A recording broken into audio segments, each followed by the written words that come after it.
ብዙዎቻችንን እያሰቃየው ያለው ወንድ አይነ ጥላ በሴቶች ላይ ምን አይነት ተጽዕኖት እንደሚያደርስና እንዴት መላቀቅ እንደምንችል ነው በዛሬው ቪዲዮ የምንነጋገረው።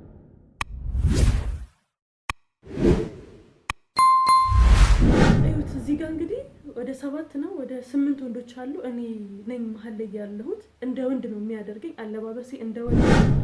እግዚአብሔር በአንድም በሌላም መንገድ ይናገራል፣ የሰው ልጅ ግን አያስተውልም። መጽሐፈ ኢዮብ 33:14 ወንድ ትጠላለች፣ ሰው የሚላትን አትሰማም። አዎ ማለት እኔ እንደ ወንድ ስለነበረ አክቴ።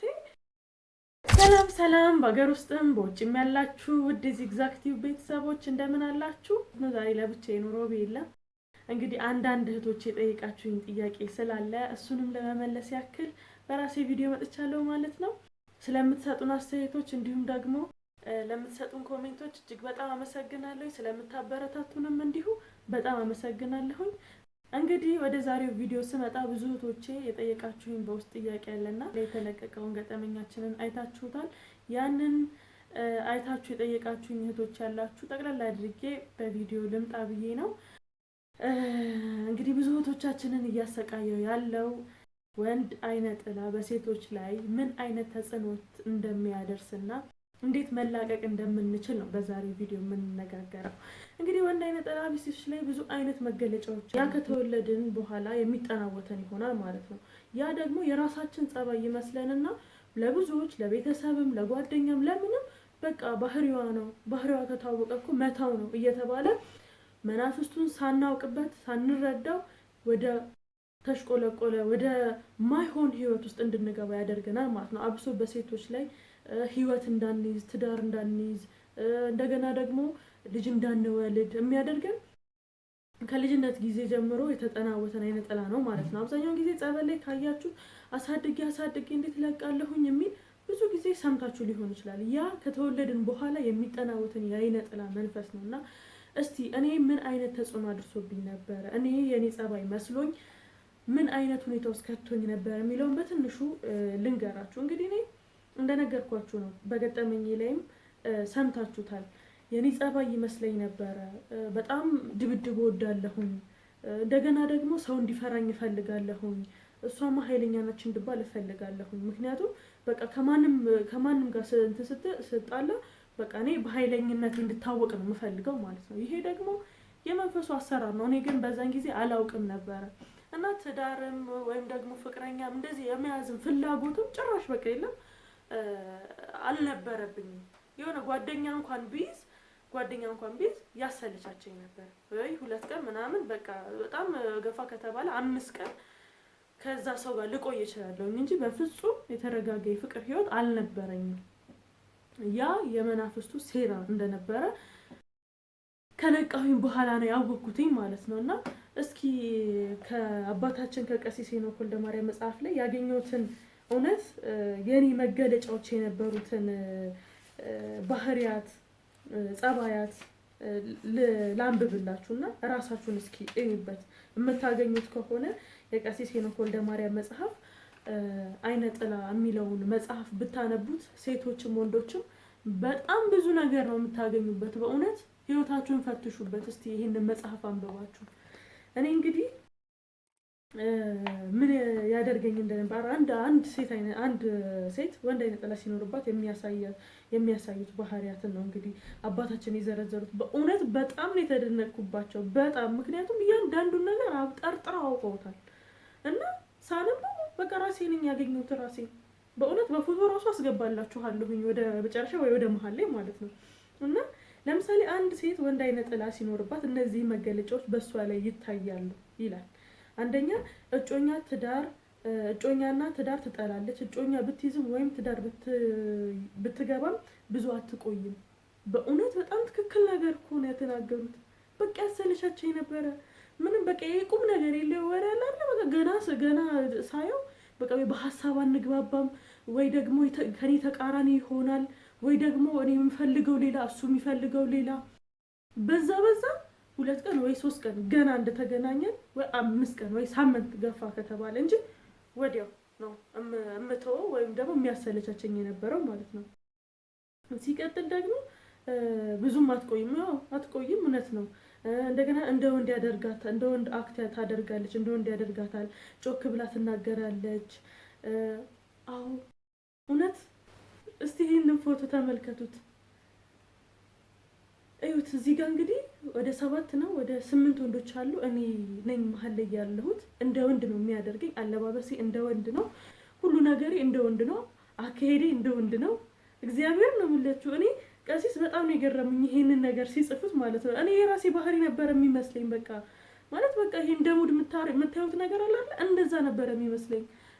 ለካ መንፈሱ ነው እንደዛ ሲያደርገኝ የነበረው። የሚገርም ነው። ከዛ ደግሞ ሌሊት የማታውቀው ሰው እየመጣ ይገናኛታል። ኦብቪየስሊ ተናግሬዋለሁኝ፣ ከአንዴም ማለት ደጋግሜ ተናግሬዋለሁኝ። ወይ የምታውቁት ሊሆን ይችላል፣ ወይ ቀን ያወራችሁት ሰው ሊሆን ይችላል፣ በስልክ እንኳን ድምፁን የሰማችሁት ወንድ ሊሆን ይችላል። መቶ ማታ ሊገናኛችሁ የሚችለው ማለት ነው። እና ይሄም አጋጥሞኛል። በጣም ትክክል ናቸው። እንደገና ደግሞ ወንድ ትጠላለች፣ ሰው የሚላትን አትሰማም። አዎ ማለት እኔ እንደ ወንድ ስለነበረ አክቴ በቃ የለም እንደ ወንድ ስለሆነ ምንም ለወንድ ፍላጎት አልነበረኝ። ይሄ የፍቅር ስሜቱም ይሄ ሪል የፍቅር ስሜቱም አልነበረኝ በእውነት ለመናገር ማለት ነው። እንደ ወንድ ትደባደባለች። አዎ በጣም ነው የምደባደብ የነበረው። እንደውም አፍንጫዬ ተሰብሮ ነበር የሆነ ሰዓት ላይ ከማልችለው ሰው ጋር ተጣልቼ ማለት ነው። በጣም ድፍረት ህይወታችሁን እንድታጡ ስለሚፈልግ ማለት ነው ድፍረት ይሰጣችኋል። በጣም ነው የሚያደፋፍራችሁ ማለት ነው። እና ከሰው ጋር ከማችሉት ሰው ጋር በቃ ያጋጥማችኋል። ከዛ እኔ ያገኘኝ ብዬ አንዴ ስለው በቴስታ ያው እዚህ ጋር ተሰብሯል፣ ስጋ እንትን ብሎበት ነውና የተሰበረ ነገር አለ እዚህ ጋር ማለት ነው አፍንጬ። እና ህይወታችን እንድናጣ የሚፈልግ መንፈስ ስለሆነ ህይወት እንድኖረን ትዳር ይዘን ልጆች እንድንወልድ በፍጹም አይፈልግም ማለት ነው። እሺ ሲቀጥል ደግሞ አቀማመጧ፣ አካሄዷ፣ አበላሏ፣ ውሏ ከወንድ ጋር ነው፣ አለባበሷ፣ አካሄድ፣ አወራር በእውነት ከተሸኘልኝ በኋላ ነው እየቀነሰ የመጣው። ድምጼ በጣም ጎርናና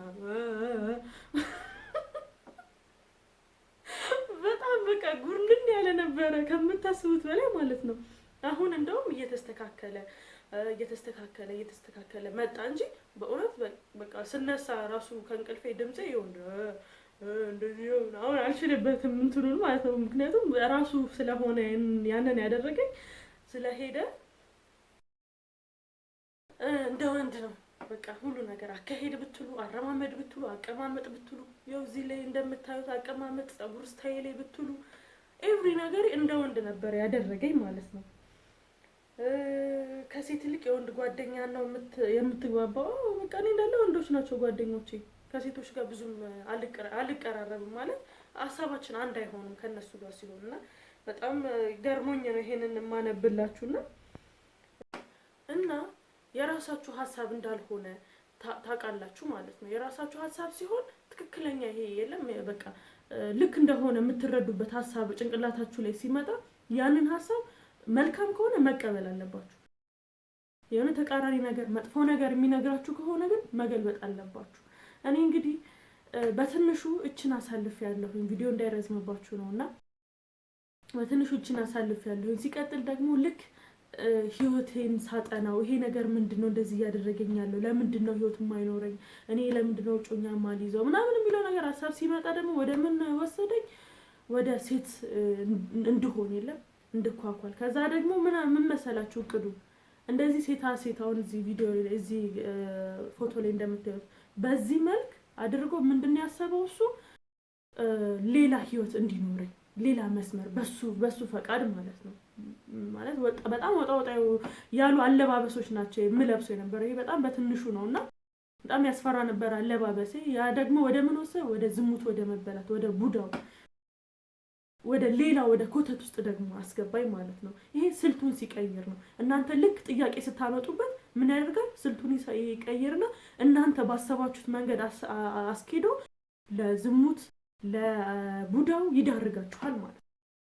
ይሄ ልትነቁበት ይገባል። አውቆ መልካም አስመስሎ ግን ምንድነው እናንተ የምትጎዱበትን ነገር ነው የሚያመጣላችሁና እግዚአብሔር በፈቀደ እንግዲህ እኔ ከዚህ ነገር እንድላቀቅ ከረዳኝ ነገር አንዱ መጀመሪያ ንስሐ መግባት ነው። ንስሐ ስትገቡ ደግሞ በእውነት ሙሉ ነገራችሁ ነው የሚታደሰው።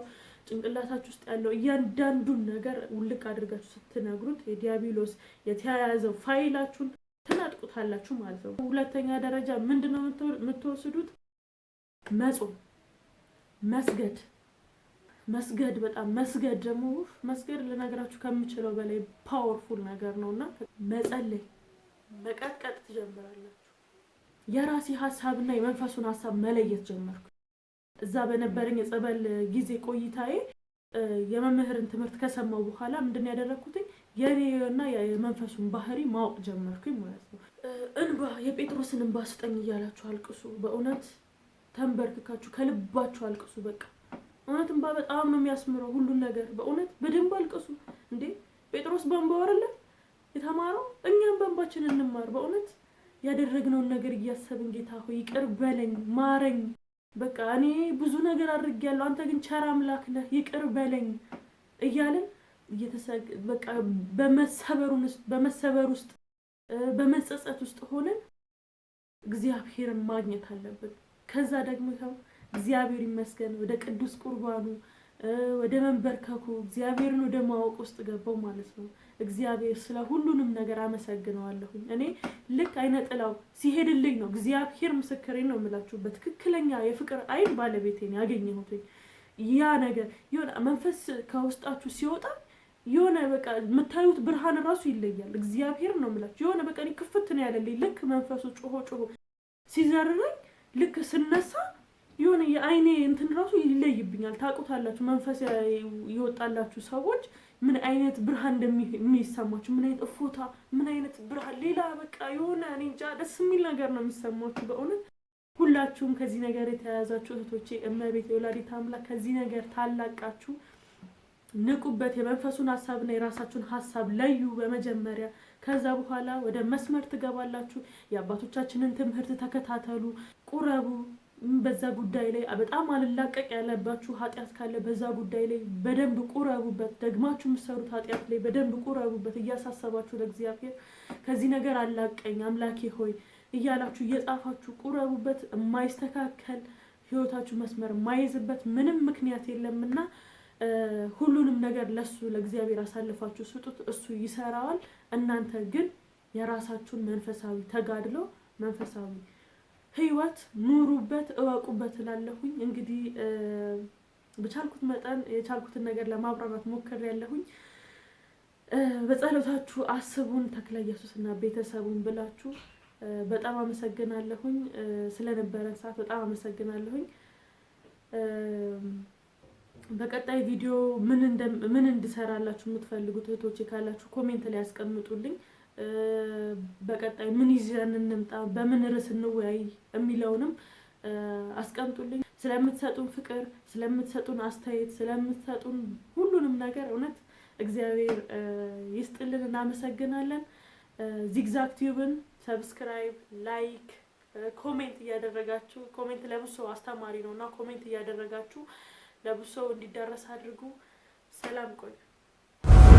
ዚግዛግ